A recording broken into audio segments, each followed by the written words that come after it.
All right, good morning. Thank you guys all for being here. First, I want to take a moment and thank Commissioner Sankey and Garth Glissman. It's quite a feat considering where the SEC was when I was a player. You know, it was very top-heavy. You would get 4 teams into the NCAA tournament every year. And to really watch the progression and grow from my time at Auburn, it went from a league that, you know, got 3 teams in 2013, I think, to obviously having the greatest season in the history of college basketball, the best conference in the history of college basketball, and obviously, you know, 2 teams in the Final Four and a national champion in Florida. So their leadership has obviously taken this conference to different heights. I want to thank John Cohen and Janan Paul and the rest of our administrative team at Auburn and our leadership at Auburn University for giving me this allowing me to have this honor of a once-in-a-lifetime opportunity to lead, you know, this proud program.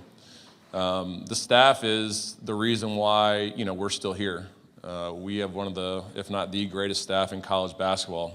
It's a staff that has been together for, you know, close to 8 years almost, a majority of it. And it's a staff that's won 5 SEC championships, been to 2 Final Fours, and since 2014, we've graduated 48 student athletes, which is unheard of in this time of the transfer portal. And we're incredibly proud of that. And, you know, that's one of our goals moving forward is to continue to grow that number.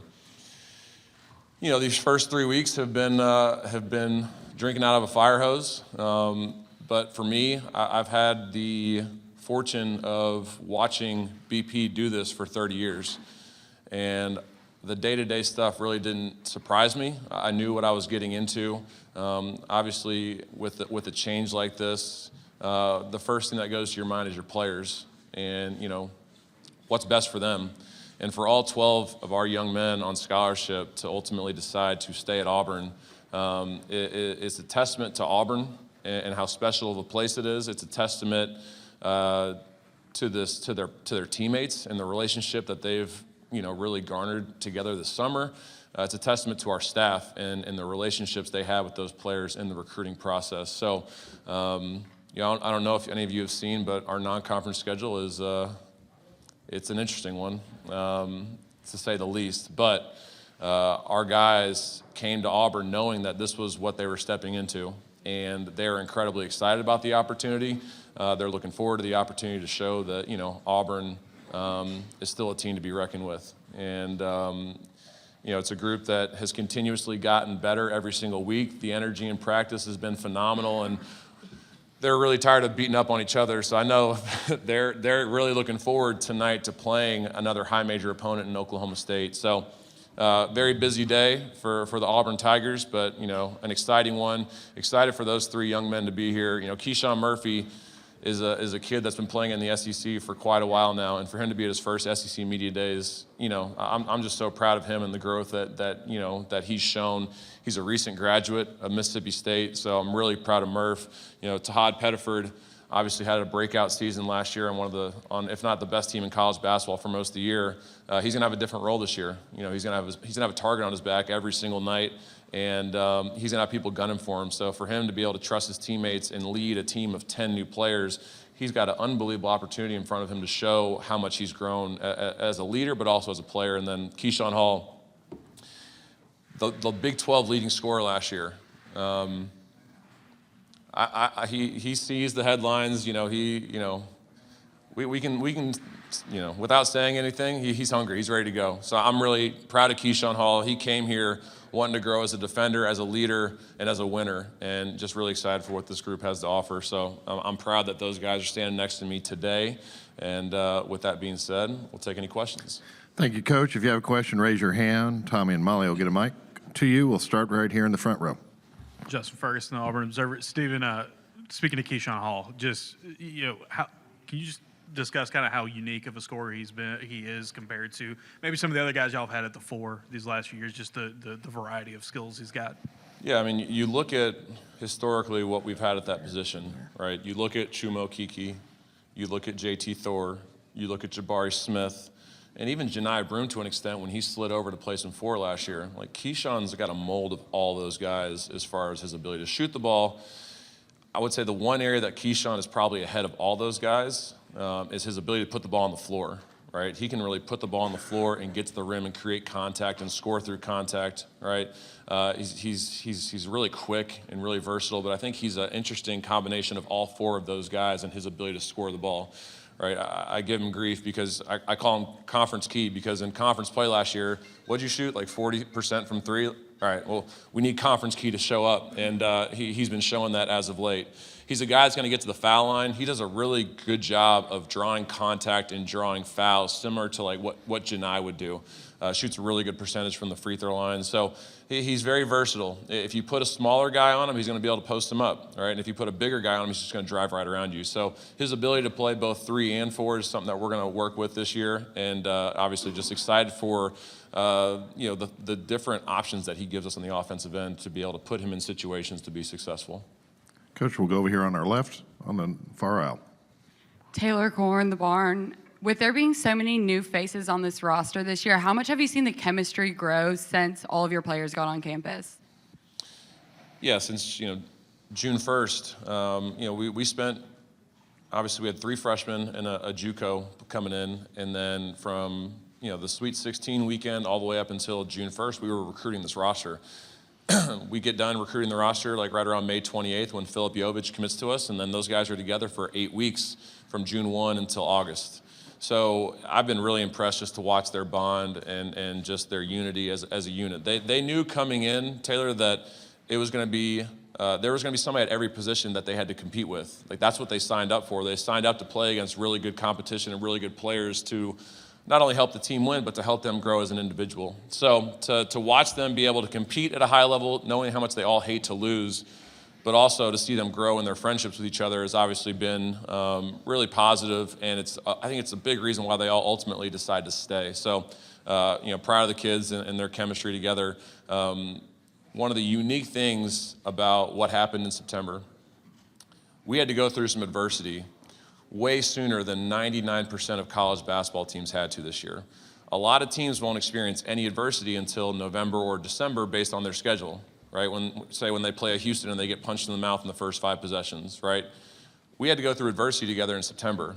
That's going to help this group stay close and stay tight-knit and stay together, which I think is, a blessing in disguise considering what happened with BP stepping down. So to see them stay together through a difficult situation gives me a lot of hope and a lot of, encouragement for the future. Coach, we'll go back over here on our right, second row. Stephen, when you talk about Auburn big men of the last few years, obviously it's really big shoes to fill with All-Americans. What did you guys see out of Murph in terms of his skill set that you thought would be a good fit for this team, but also be a good fit for a system that you've mentioned will be a little bit different than it's been the last few seasons? Yeah, Nathan, I don't know if you saw Murph in high school, but Murph was a shooter in high school, he was a guard, and he had guard skill set. And you've been to some practices, you've seen some of the things that he's able to do when he puts the ball on the floor. And he showed in the scrimmage on, Saturday. He made 3 threes, I think, in our scrimmage.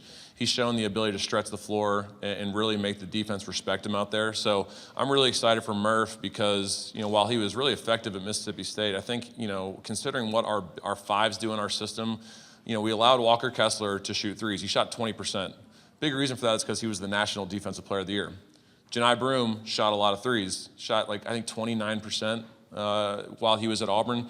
He's one of the best players in college basketball. So, we allow our guys the confidence and the freedom to be able to step out and spread it because, if they give the effort and the energy on the defensive end, we're going to allow those guys to have a lot more freedom on the offensive end. And I think Murph, seeing that was a big reason why when he ultimately got into the portal, he decided to come to Auburn because of what we let our 4s and 5s do from an offensive standpoint, which is what I think he's always had the skill set, and he's really excited to show moving forward.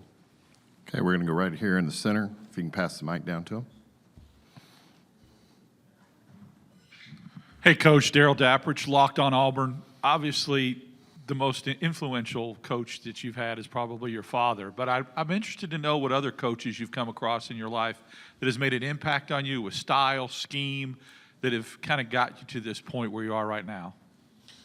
Daryl, when I was at Tennessee, Steve Forbes at Wake Forest was a coach that was our, one of our assistant coaches, and he was really, big for me. And Jason Shea, who was a head coach at ETSU, they're both at Wake Forest now. Those two guys were, my lead assistants when I was in college, and they helped me a ton. And they're the ones that really got me excited about coaching, because I watched how they game planned. And those two, when it came to like scouting reports, were as detailed as anyone I've ever been around. And that got me really excited about the prospect of getting ready for opponents and game planning and personnel and teaching points and offensive and defensive schemes. So watching those guys, the player, was really impactful. But then, obviously, once we got to Auburn, Todd Golden was a director of operations, but he was the one that brought analytics into our program when we first got to Auburn. And that was when Ken Palm was obviously really one of the only analytically, driven databases out there. Now there's like 57 of them. It's been a mold of some of my assistants from Tennessee, but then Todd had a really big impact on me as an assistant when he was at Auburn. But then, it's pretty well documented that we've stayed in touch ever since he left Auburn to go to San Francisco. And then, BP really helped him get that job at Florida.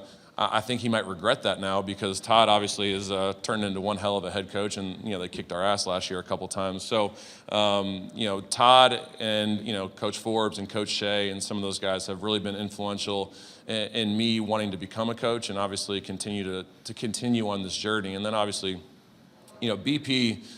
One of the reasons why I believe I'm ready for this opportunity is because I've watched him. I don't think there's anyone better in the history of the game as far as rebuilding programs. And you've seen the things that he does in Auburn. It's everything outside of basketball that he's elite at, in addition to being a great coach, right? All those things I think are really important when it comes to, especially a place like Auburn, who really loves people that do that. So I think that's been a huge advantage for me to kind of watch and have a front row seat to a masterclass of rebuilding a program. And I think, with 10 new guys, it's not a rebuild, but obviously, we got our work cut out for us, and we got to do a lot of the same things that BP did to get Auburn to where it is today, to continue and sustain that success. We'll take one final question in the center, in the back. Myron Metcalf, ESPN. Coach, I feel like something to tell Nicolay High School about this moment. Man, that's crazy. What was your initial conversation like with your father when you knew he was going to step down, you were going to get this job? And what was that emotion like to step into those shoes? So BP and I have been having hypothetical conversations about, his departure for years now. You text me asking me about it all the time. Well, is he going to be a senator? Is he going to, TV? So it's something that we've been talking about for years, right? And he really didn't get to a point where he felt like this was time until 2 weeks leading up to the decision that he made on the 21st. He made, John Cohen and a couple of our administrators aware that he was going to let them know on the 21st, the day before practice, that he was either going to stay or he was going to go. And it allowed them to have the opportunity to plan for both scenarios, BP coming back as the head coach, but also BP stepping aside and what we're going to do with that. In addition to that, BP and John, 3 years ago, BP told him, listen, I don't know how much longer I'm going to do this.